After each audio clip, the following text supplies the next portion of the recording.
la chanteuse franco-portugaise Linda de Souza est décédée ce mercredi 28 décembre à 74 ans. Peu de temps avant sa mort, elle avait exprimé une volonté à son agent Fabien Lecoeuvre qu'il n'a malheureusement pas pu réaliser. Linda de Souza, la chanteuse franco-portugaise incontournable des années 1980, est décédée à 74 ans ce mercredi 28 décembre à l'hôpital de Gisors en Normandie où elle avait été admise pour insuffisance respiratoire et positive au Covid-19 ont annoncé João Lança, son fils et Fabien Lecoeuvre, son agent à la AFP. Son fils João Lança et moi-même, avons la douleur de vous apprendre le décès ce matin à 10h10 de Linda de Souza, a écrit Fabien Lecoeuvre.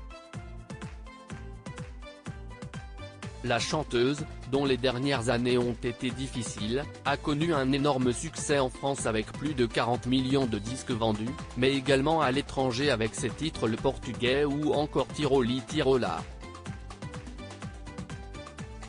Depuis l'annonce de son tragique décès ce matin, de nombreuses personnalités françaises lui ont rendu hommage sur les réseaux sociaux, mais également Marcelo Rebelo de Sousa, le président de la République portugaise.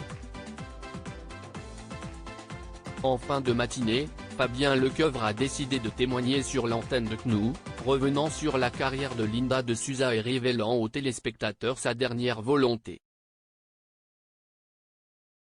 Elle est devenue une star pendant son passage à l'antenne de CNU, Fabien Lecoeuvre, agent et tuteur cette dernière année de Linda de Souza, s'est confié à propos des derniers instants de la chanteuse.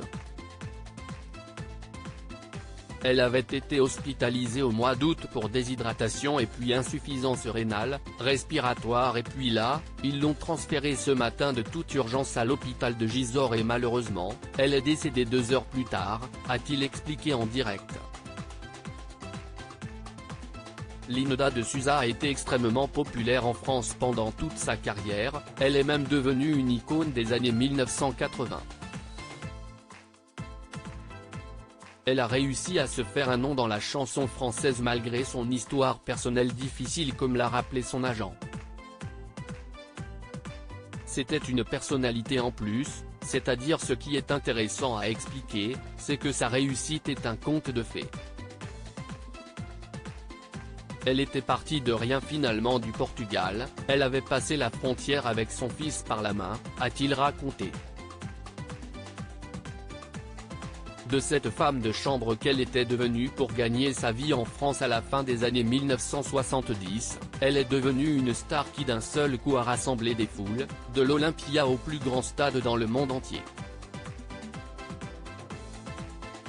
Elle voulait que je la place dans un couvent. Fabien Lecoeuvre est persuadé que l'œuvre de Linda de Souza, son patrimoine, va perdurer après sa mort. Quand un artiste s'en va, il laisse une œuvre musicale.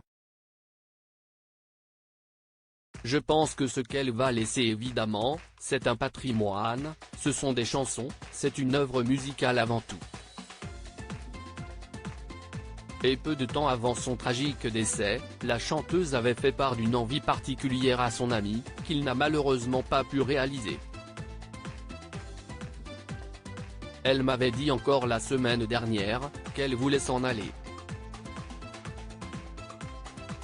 Elle m'avait même demandé de lui trouver à ce moment-là un couvent parce qu'elle était devenue très religieuse. Elle parlait régulièrement comme ça, elle faisait ses prières toutes les 2 heures, a-t-il avoué.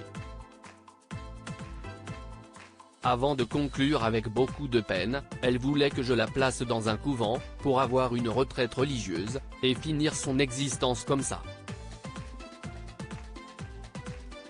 Malheureusement, je n'ai pas eu le temps puisque la maladie a été plus forte finalement. À lire aussi mort de Linda de Souza, relation compliquée avec son fils, problèmes financiers. Les dernières années difficiles de la chanteuse.